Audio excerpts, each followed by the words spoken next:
must follow the law. The law says... Glorious. Is it a lawsuit? Probably. Why not?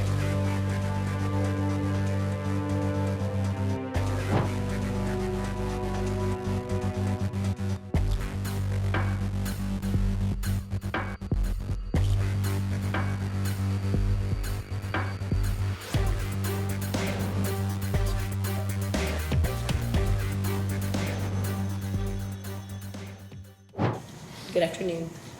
Do you swear or affirm any testimony you may give will be the truth, the whole truth, and nothing but the truth? I do. Thank you. Please be seated. You can answer first the questions of Ms. Clemens and then any that defense counsel may have.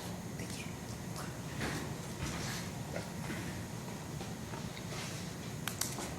you. Please state your name and place of employment for the record, sir. My name is Mike Ward, W-A-R-D. And where are you currently employed? Currently, I have a consultation firm called ToxChem Consultations. I also teach at the University of Kentucky in their professional master's program in forensic toxicology and analytical genetics.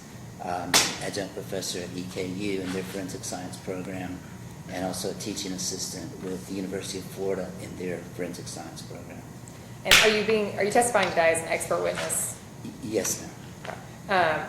What are some of your qualifications? And you just touched on that a little bit to testify as an expert on toxicology. I have a bachelor's degree in chemistry from EKU. I also have a post-baccalaureate certificate in paralegal studies from Sullivan University. Have a master's of science in forensic toxicology from the University of Florida. A second master's in drug chemistry, also from the University of Florida. Have you been qualified as an expert on this subject before? Yes, ma'am. In Kentucky also? Yes. In this specific court or in Hardin County? Multiple times, yes. Okay. What about your publications related to this subject matter? Essentially, publications were sort of a secondary thing. I think there are 5 papers that I had a piece of publishing, but primarily my job in the medical examiner's office in the toxicology lab was to do the analytical studies. You've touched base on this. Do you testify for prosecution, defense, both sides? Both sides. Yeah. Did our office ask you to consult with us on the state of intoxication here on Mr. Gale at the time of his stop on October 23rd of 2021? Yes, ma'am, you did. Did the Commonwealth provide you with any documents to review? Yes, I received the uniform citation and the breath intoxilizer ticket. And what was the result there on the ticket you're talking about? The intoxilizer ticket, the subject test was 0.225% ethyl alcohol. And based upon your expertise, what does that number indicate to you? That number indicates the ingestion of an alcoholic beverage, and given a particular weight, we can talk about how many drinks that actually would involve.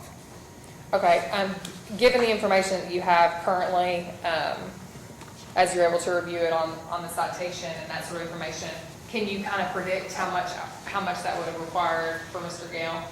Yes, the intoxilizer test, the breath alcohol test, was given at I think 2:09 a.m. The actual incident was about 1:06 a.m. So I calculated that the alcohol level at the time of first encounter, as it were, would have been a 0.240%. And then utilizing his weight of 155 pounds from the uniform citation, that would be equivalent to 8 drinks, a drink being defined as a 12-ounce can of beer, 5 ounces of wine, or 1.5 ounces of distilled beverage, bourbon, rum, whatever it happened to be. Would that, based upon your review of the citation, I guess, what would you expect to see in an individual that had those type of numbers?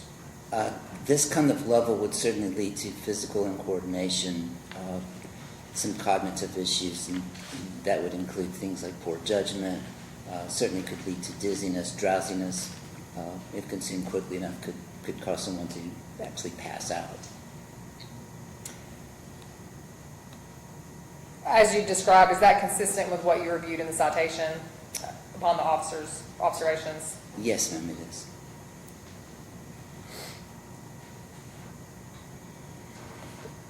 Does this number and what you reviewed indicate anything to you about his ability to operate a motor vehicle?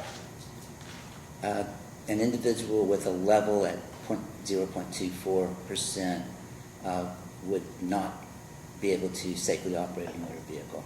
What would be some of the specific concerns you would have with that? There could be anything from, again, the lack of coordination, that lack of judgment, not making good decisions, not being able to adjust your speed appropriately, not being able to stop appropriately,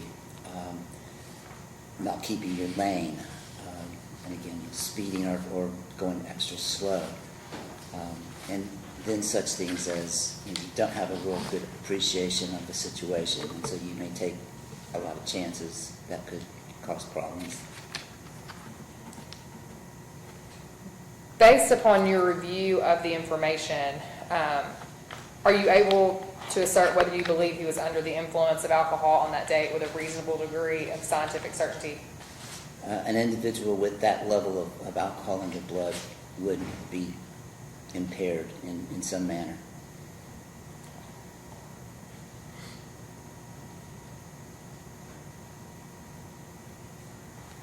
I think that's what I have for Mr. Ward right now, Your Honor. I will, actually, briefly, if I could approach, I would like to do one thing first. And this is just a copy of his report.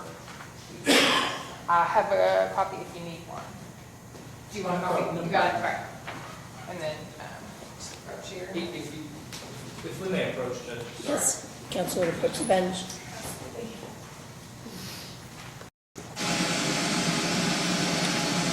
Just a little confused. If you're not refreshing his recollection, what exactly are you approaching with the report for? So I would like him to look at it about it. This is the report he sent us. It's testimony. It's pretty much everything on it. And Well, you can't admit that into evidence okay. for the jury to review, because it's hearsay. You can testify to it, but you have zero way of authenticating whether or not that is his report. Are you going to authenticate it through him? Yes, yes. I'm going to ask some questions about it, talk about the report. Is this the report you sent me? Or is this And you want to admit that into evidence? I'm explaining to you, yes. Well, we would object to that too, Judge, because I don't think any of that is relevant for the juror's purposes. The only thing that he has testified to so far is he has reviewed, first of all, he has not reviewed, he's reviewed the intoxilizer slip and the, what did he say, the calibration records? The citation. The citation and the intoxilizer slip, right? Those are the two documents that he reviewed, and based on those, he wrote a report. Correct. And you're on, I've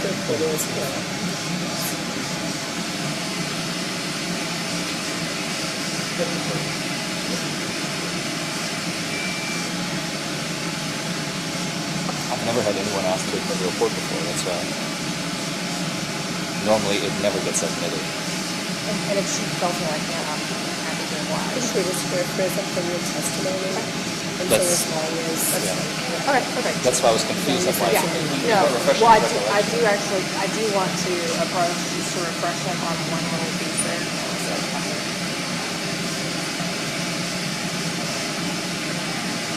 Just on this part right here, and I can ask him in a way that see if he can get the notes off on the specific. You can ask him, you can't introduce the report, that's all I'm saying. Well, so, and that's what I was saying, was approaching him to show him that just briefly. to refresh. Ask To refresh and Ask him take it back. if he knows. If he doesn't, then you Right, can that's refresh, right. of course. Right. Yeah. Okay, thank you. Yes, ma'am. I'll let you ask that next question. Yes. Okay, just briefly, one thing I wanted to unpack with you before I show.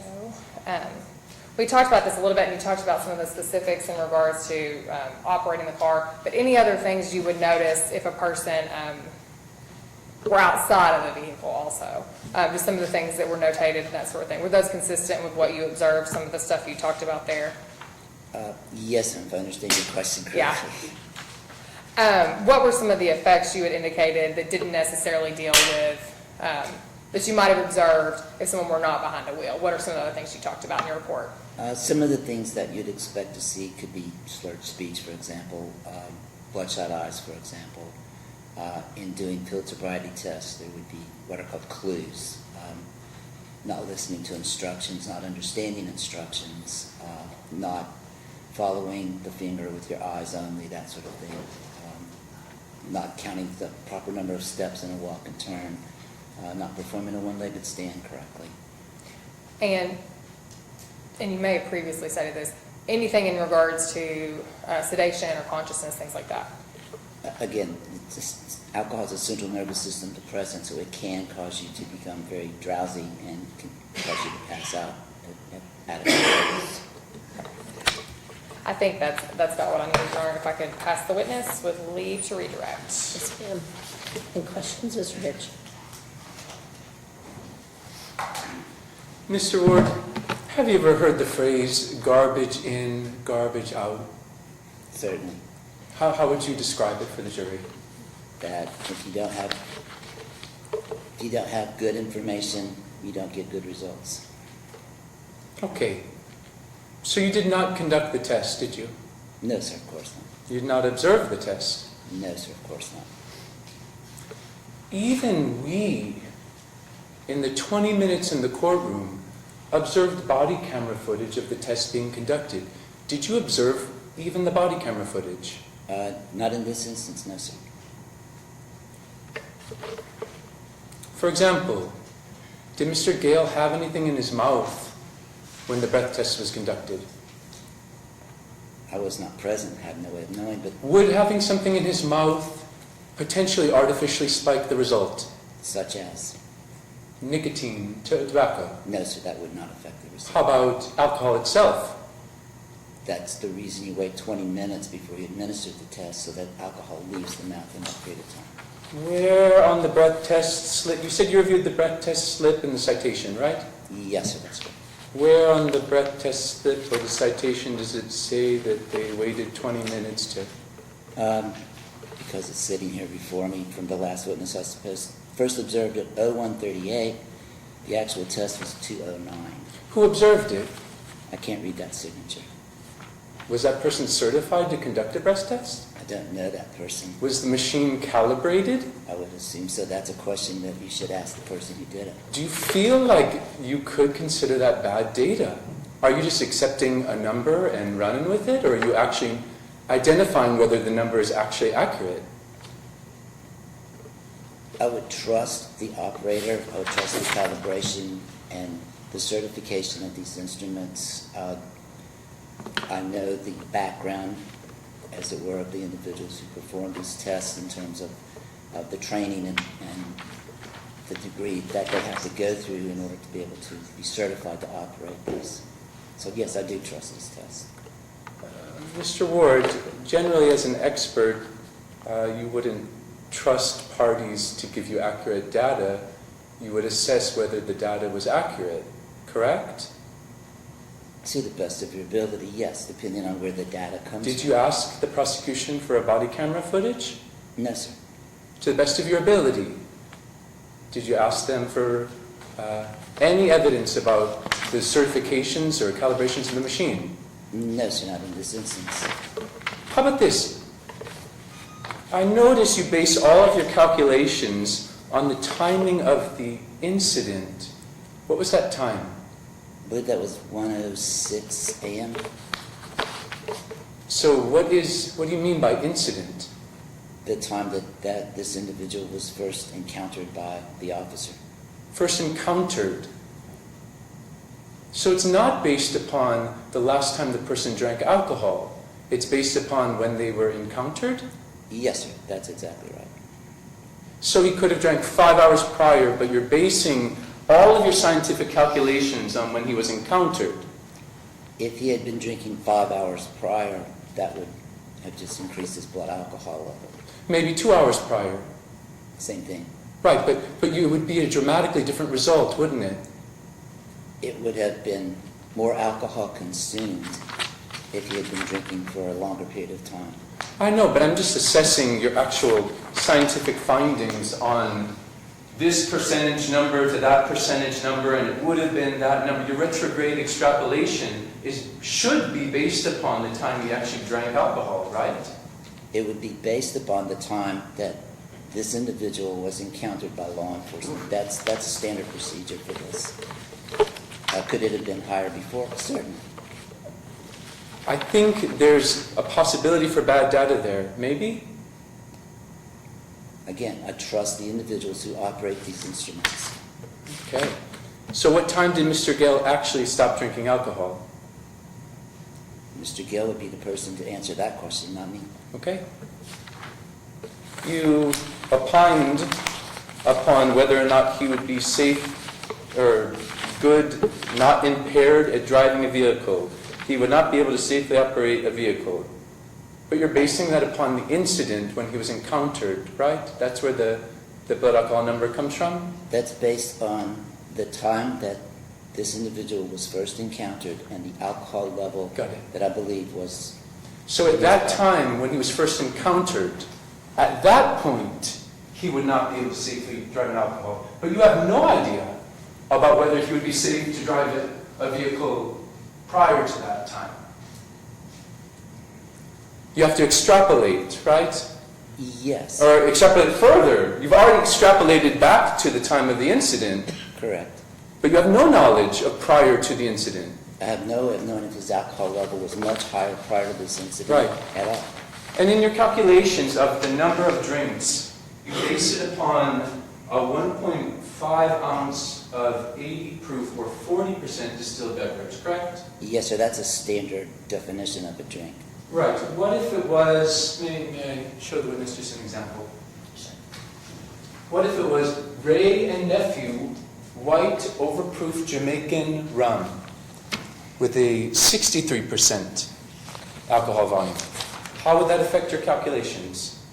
The number of drinks would have been somewhat less. Somewhat less. So But the 40%. alcohol- So 40% 8 drinks. 63%. Maybe 60% would be about 6 or Maybe, something like 5. 63% 5. that. Or 5 or 6 drinks. Yeah. The bottom line is not the number of drinks, the bottom line is the alcohol level in his blood. That's right. But it could have, the alcohol level in his blood could have accomplished with 5 drinks of Jamaican rum. Without doing the math, I'm not going to contribute to that, but No problem. Thank you for your time. thank you. Any further questions on redirect? Just, Your Honor, was your result and your testimony here today based upon scientifically tested, routine practice for what you do? Were these procedures that you all routinely follow? Yes, absolutely. That's a lie. Okay, further. Do those questions raise others? No other, Sean. May the witness be finally excused. Yes. I might ask Mr. Ward if he would just remain, if he So would. please remain in the courthouse, but outside the hearing of any other witnesses, there may be the opportunity for potential rebuttal testimony. As soon as we know we do not need you, we'll make sure that someone comes to release you. Thank you, sir. And Ms. Clements, do you have other witnesses you wish the jury to hear? No, Your Honor, I believe that's my last witness. Okay. Did y'all wish motion practice, or did you wish to present testimony? Yes, motion practice, sure. Okay. Ladies and gentlemen of the jury, I'm going to let you wait outside in the lobby for a few moments while we handle some motions between the attorneys. As soon as we're ready, the bailiff will come back to get you. We'll have at least 5 minutes, but I don't expect much more than that.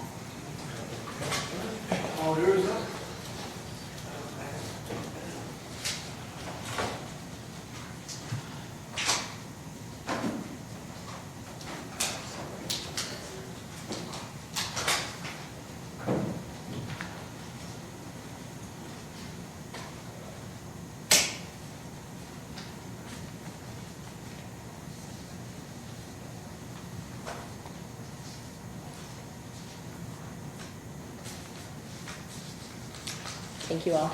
We are, as soon as the door closes, we are outside the hearing of the jury.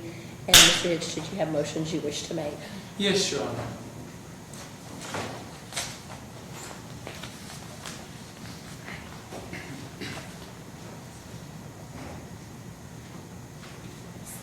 Your Honor, at this time, the defense moves for directed verdict. On April 25th of 2022, this court held a suppression hearing. The defense at that time filed a motion dismissed for lack of probable cause based upon the Wells factors, and they were considered. It was determined that, or it was elicited from testimony that Master Sergeant Gale was asleep, that the motor vehicle was off. The location of the vehicle and how the vehicle arrived at its location was the point at issue, as his intent as a sleeping man was to no longer operate. Without question, the testimony today is that Sergeant Gale was asleep. This was confirmed by every witness. The motor vehicle was off, and he had no intent whatsoever to operate the vehicle. But again, at issue today in this motion for directed verdict is the location of the vehicle and how it got from point A to point B. At the suppression hearing, Your Honor clarified the matter and gave at least notice or counsel to all the parties as follows. And permit me to read your words. Obviously, at trial, I'm going to expect to hear the community witnesses, the callers of 911 who waited behind the vehicle until police, fire, EMS arrived. I expect that there'll need to be witnesses at the trial because obviously just the stopped vehicle at that point is not going to be a DUI. It's going to be the question of what happened before that got it to the point where the engine blew. The suppression motion is denied, but it won't get past directed verdict without those community witnesses to show me the operation that got it to that point. The community witnesses today, Ms. Kimberly Neal, Mr. Chad Williams, they see Master Sergeant's vehicle in an identical condition to the officers. The vehicle is off, all the lights are off, Master Sergeant Gale's asleep at the wheel. Kimberly Neal stays with the vehicle and testifies that nothing changed between her observation and the officers appearing on the scene. The officers confirmed the identical observation of the vehicle. The community witnesses do not add or contribute any evidence to show the operation of the vehicle.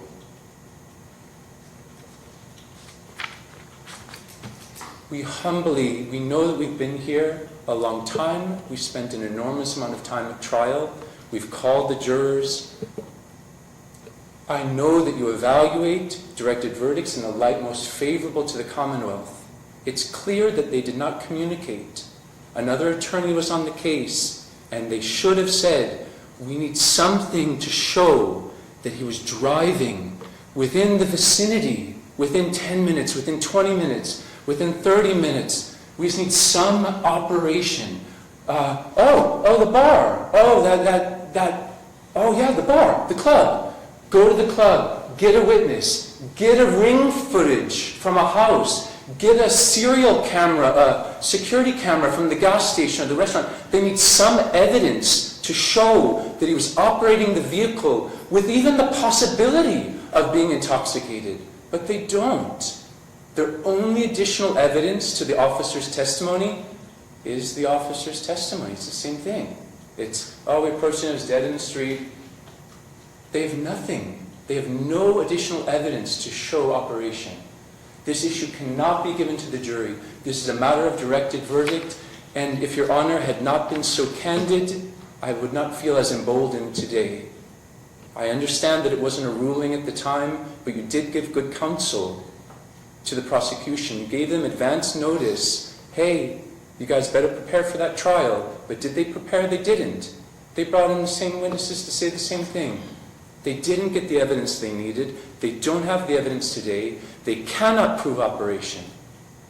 Please remove this from the jury and issue a directed verdict. Thank you, Your Honor. Ms. Clemens, it's clear since a year ago this was going to be an issue of operation. Yes. Tell me what we know. Yes, Your Honor. As counsel previously stated, it is the light most favorable to Commonwealth.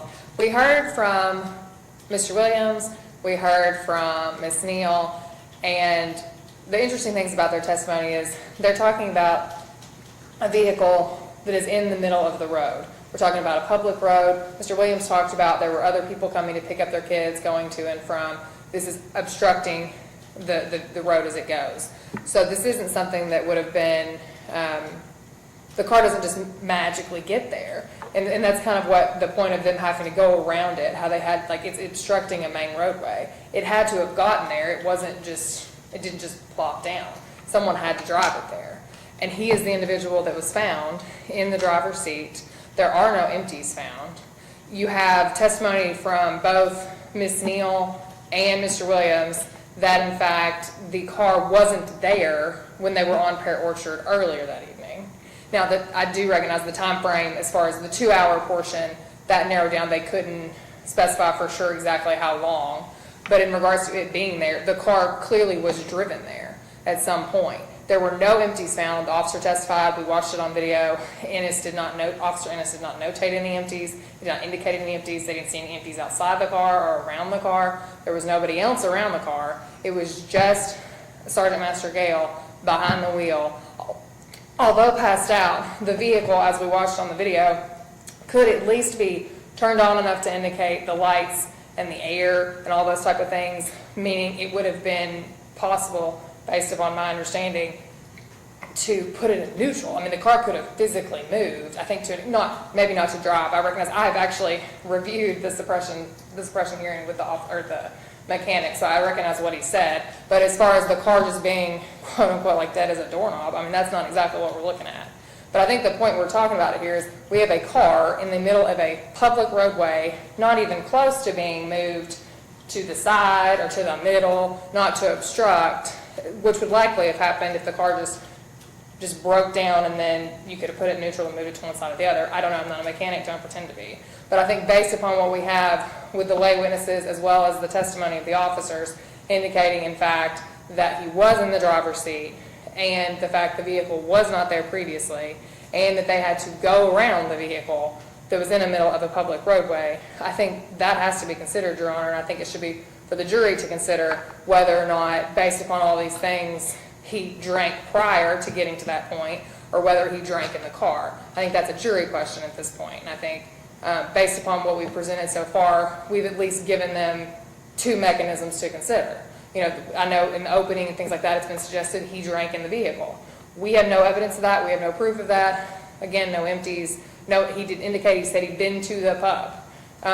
And so based upon that, the officer has a statement that he came from the pub. That's where he, essentially got the alcohol. I mean, if you know what the establishment is for, and then you have this vehicle that's just stopped sitting in the middle of the road. So I think we've overcome the burden necessary to get it to go to the jury for questioning. I'm going to take a few moments to give that consideration, because obviously we all know from the beginning this is going to be an issue of operation. Yes, ma'am. The question becomes whether or not at this point in the trial there's adequate information and the light most favorable to the Commonwealth to be able to get it to the next level of trial, or whether or not there isn't. Any additional information that's presented by a defense would not necessarily bolster the Commonwealth's case, although depending on what it is, you never know how a witness might testify or who might testify. But the question is, what do we have to this point? So I'm going to take a couple moments, give that some thought, and I'll be back with you all shortly.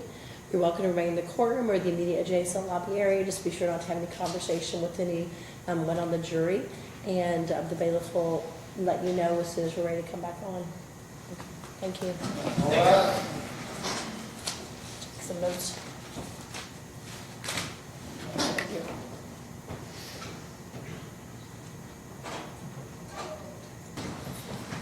We are back on the record. I'm considering the request of defense counsel for a directed verdict on the evidence that's been placed to this state. When we were here previously, the court had indicated that it was going to be very important to hear what those community witnesses might say, with the expectation that potentially they may say they saw the defendant drive at a certain time and see what those circumstances might be. So we wanted to hear from them to find out what would that evidence show. The counsel is correct that the lay witness evidence is essentially the same as the officer saw on the scene just a few minutes prior, but the same ultimate circumstances. So it didn't give us any additional factual testimony to be able to look at. So we have to look at what was it expected in the law to show operation. And so we go back to the seminal case of Wells versus Commonwealth, We know it's a factual issue, and the question becomes what facts are placed into evidence. And within Wells, although Wells' case is not specifically on point with ours, it talks about some of the different things you should consider. I'm putting these on the record. Council know these like the back of your hand, but to create the record, I'm going to read a few excerpts from Wells. It says, these cases, along with decisions from other jurisdictions, will provide guidance in reaching any decision in the instant case, meaning in Wells' case. We find a number of factors have been used in determining whether a person operated or was in physical control of a motor vehicle, including, number one, whether or not the person in the vehicle was asleep or awake. Number two, whether or not the motor was running. Number three, the location of the vehicle and all of the circumstances bearing on how the vehicle arrived at that location. And number four, the intent of the person behind the wheel. Each of those has a different bearing on the different type of factual circumstances that there might be. It talks about in case where a person might be asleep behind the wheel. In other jurisdictions where a sleeping person behind the steering wheel of a motionless car was held to be operating, additional circumstances would have been present that would show the person had in fact operated the motor vehicle. So it doesn't say if you're asleep behind the wheel you could not be operating for the statute of DUI. It just says you've got to show something more to explain how could that be. If you're in a vehicle in a parked spot and you're in a parking spot where it belongs and you're asleep at the wheel, then it doesn't show that you've necessarily operated it while intoxicated to get to that spot, because you might have parked the car, gone in somewhere, come back out, and never intended to drive because it's already in a parked spot. So that's the classic circumstance of showing operation or lack of operation for someone who might be sleeping. The other circumstances that were discussed in Wells were a couple of facts. One where an individual was had two wheels on the roadway and two wheels off the roadway, or an individual who was stopped at a stoplight. And in those circumstances, it indicated the vehicle in question could not have reached their locations without some form of operation. Further, the circumstances rendered it virtually impossible that anyone besides the respective defendants could have performed these maneuvers. Thus, one may reasonably conclude that those various defendants did in fact operate those motor vehicles. Says, apparent the facts concerning the location of those vehicles, meaning one at the stoplight and one half on and one half off the road, and the means of arrival were important. In Newman, the car was found stopped at an intersection with a person nearly asleep sitting in the driver's seat. Thus, the respective vehicles must have been controlled by someone to reach their locations, and it appeared certain that the persons charged exercised that control. And so, in Wells, in their circumstances, they found that that particular individual, with their factual circumstances, did not limit that issue of control, didn't have that control that was necessary for those circumstances. In the case today, I would have hoped that we would have community witnesses. It would be a simple case if the community witnesses said, I saw him stop on the road, I was there right after the vehicle died. We don't have that timing of the event, but certainly if you listen to the wording of Wells very specifically, the respective vehicles must have been controlled by someone to reach their locations, and it appeared certain that the person charged exercised that control when it's in the middle of the road. Those are the two circumstances, half on, half off, and sitting at a stoplight. And in those circumstances, they said that's operation. So at this point, I'm not going to grant the directed verdict because it's in the light most favorable to the Commonwealth.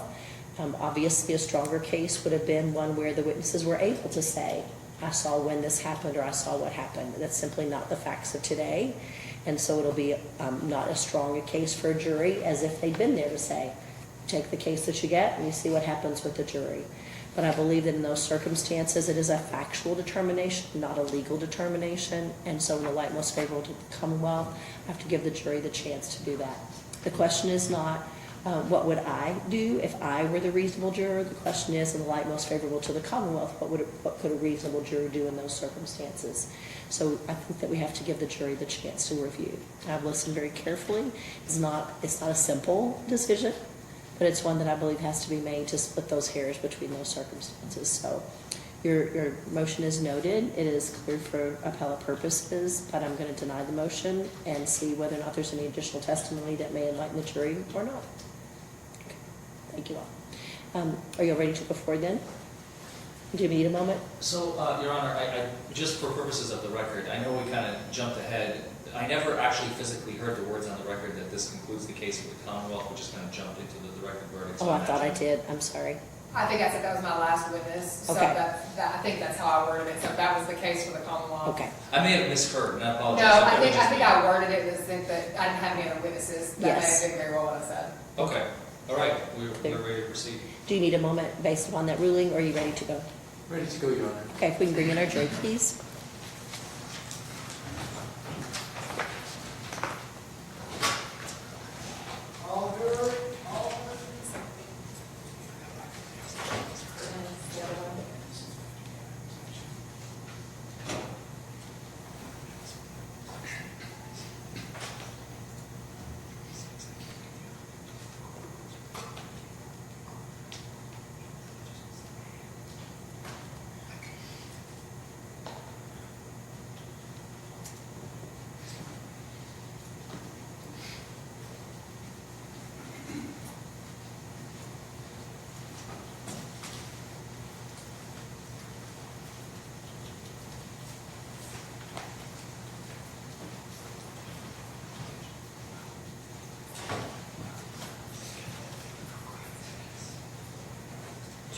Thank you all. You may be seated.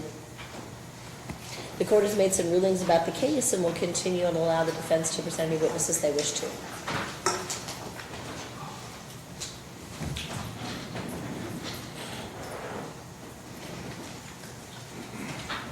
And Mr. Rich, did you have witnesses you wish to call? Yes, Your Honor. The defense calls Joe Gilmore. Please, Joe Gilmore.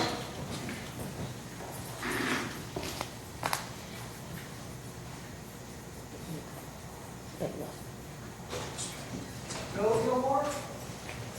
On my desk is a yellow pad with some sheets that I've been looking at. Can you grab it? Yes, ma'am. Thank you. I didn't grab it when I came back in.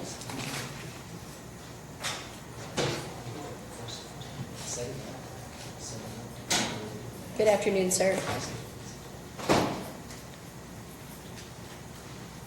If you'd raise your right hand, please. Do you swear or affirm any testimony you may give will be the truth, the whole truth, and nothing but the truth? Yes, ma'am. Thank you. Please be seated.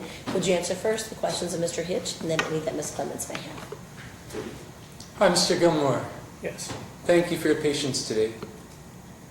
Would you please introduce yourself to the jury and let them know your profession? My name is Joseph Gilmore. I work at Doug's Towing and Recovery on East Dixie here in Elizabethtown. I'm a mechanic and also a shop manager. And Mr. Gilmore, do you know Master Sergeant Gale? Yes, I do. In what capacity do you know him? He was a customer of ours. We had towed his vehicle in as a request for Elizabethtown Police Department. We had it in storage for some time, and then he tried to retrieve it from us, and it found out that the vehicle was inoperable. Inoperative. And tell the jury more what you mean about that. The vehicle could not be started because the motor was damaged beyond repair. It had a catastrophic failure, which something happened inside of it where we could not start it. With this type of catastrophic failure, do you have time to pull over somewhere? No, this thing was an immediate stop. If we could, let's review footage that we've seen earlier today. This is after Mr. Gale has obviously stopped driving and they're kind of inspecting his vehicle, but it gives us some insight into the condition of the car.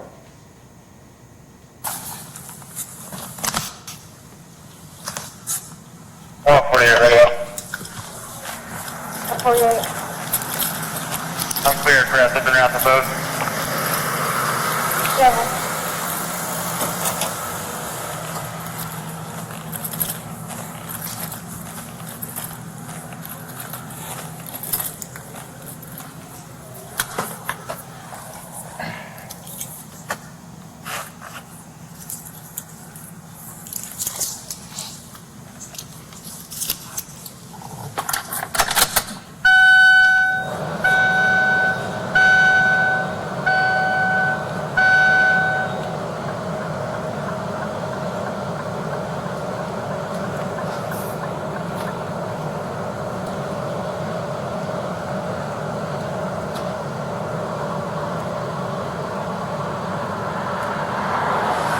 One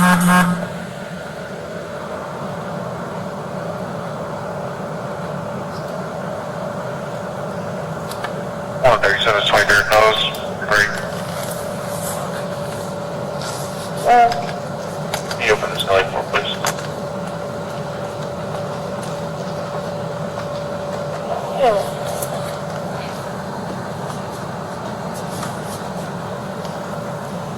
Well, first, everyone just be advised, I got stuck by the train on East Dixie.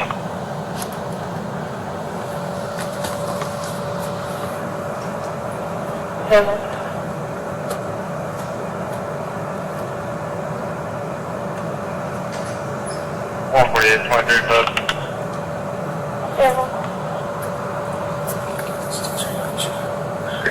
And 28.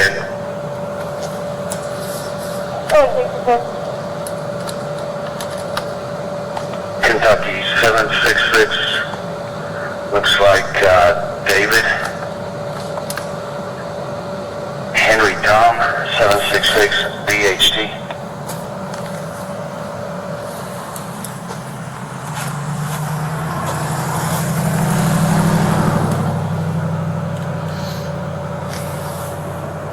Contact is good, so 222 on 205 Chevy 4-door, unknown trailer to Richard Healy of Upton. He is in Portsmouth here. 10-4, can hold it for me, please. He was sitting in his vehicle, state theater, he went there now. 7.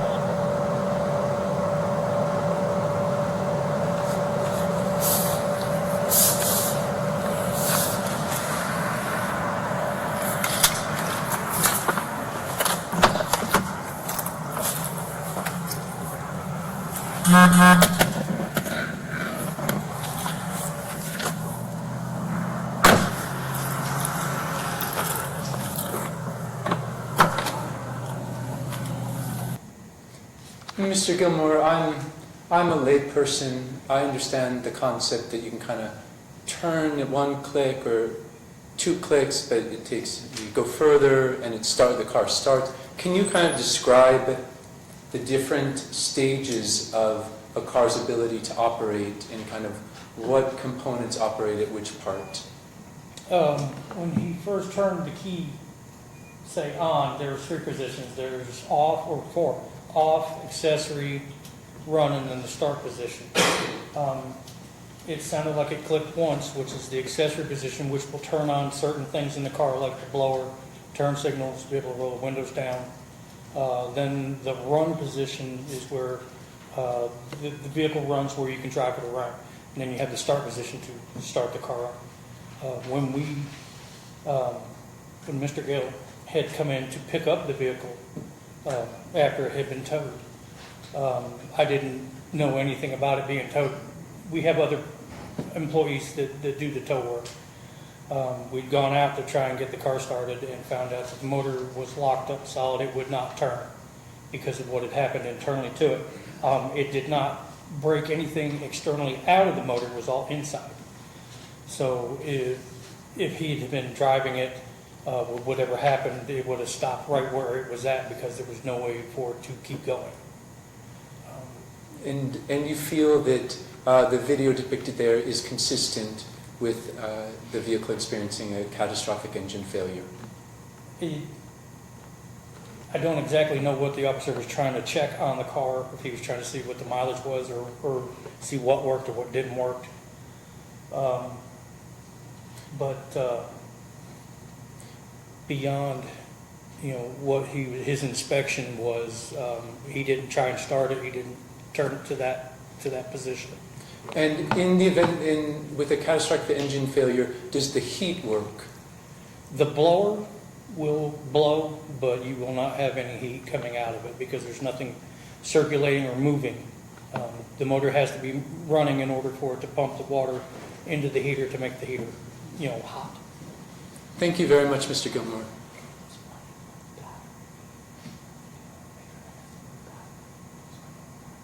Oh, thank you, my co-counsel. Would you say that the car was running on battery in this capacity in the video? Yes, that was all battery. Okay. It's not charging. The motor's not running. Nothing's moving. Thank you very much.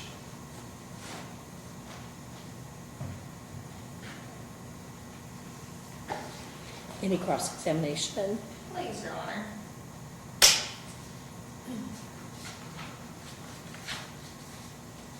Just a few questions, sir, if I may. When the car got to the tow lot where you are there kind of at Doug's Towing, were you able to drive the car in the sense of put it in neutral and like roll it into the bay for diagnosis? Or did you all have to physically take a tow truck and move it from your parking lot or wherever it was left the night before to bring it into the bay for analysis? We picked it up with the tow truck and moved it around the building into Okay. the building. Okay.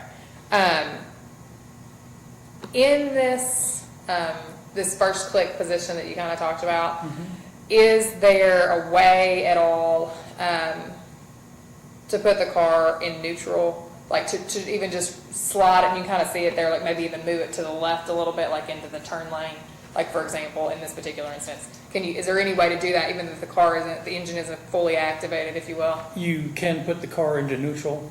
Getting it to move is another story because you have to have somebody pushing in order to get it to go anywhere. Gotcha.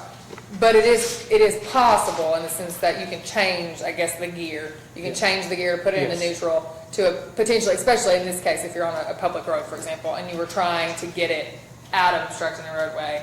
If you were to do that, you could roll it or push it, essentially. You could, yes. Okay. Can you tell, just from your inspection or give a roundabout of how long the engine had, quote unquote, been inoperable? No. There's no way to determine when this No, I might have couldn't happened? tell. By the time the vehicle had been towed in, it had sat for a few days because Mr. Gale was, I'm assuming, out of state or doing something else. Then he came in and tried to retrieve it, which was a few days later. Did Mr. Gale, upon coming to pick up his vehicle, ask you if you fixed it? No, Did he tell you it was broken? no, he did not. Did he tell you it wouldn't drive? He did not.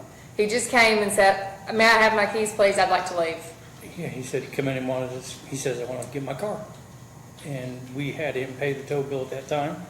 That's when we found out that the car was not operable. So you all had not been notified, and even upon his arrival, there was no notification like, "Hey, do I have a mechanic's bill?" Nothing. No. Nothing further this witness, Your Honor, for me.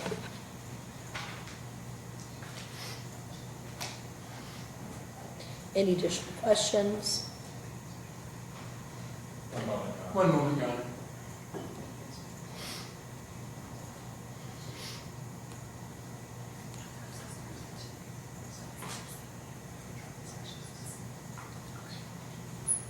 Yes, just a few questions. Were you, and obviously we haven't spoken really about this before, were you there the following day of the incident? Were you there the following day, or maybe there's another person at your shop also working? At that time, we had several different people working in the shop that I'm in. He could have talked to one of the ladies that was working with us at the time, but they're no longer with us. Okay.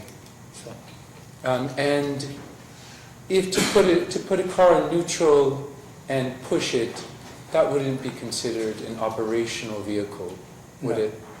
What would you define as an operational vehicle? one that will move under its own power. Thank you, Your. Any additional questions? No, Your Honor. May the witness be finally excused, or should he remain for potential further rebuttal? You may be excused, thank you. Any reason to retain? No, Your Honor. That means that your testimony is completed, so you're welcome to listen to the balance of the trial, but you are completed with your subpoena and you are free to go. Thank you. Thank you, sir.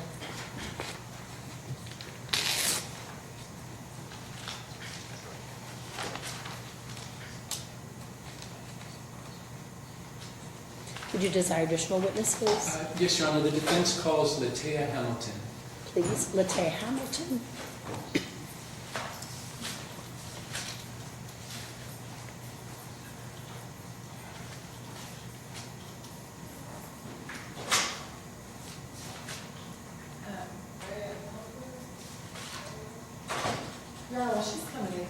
approach briefly. Yes.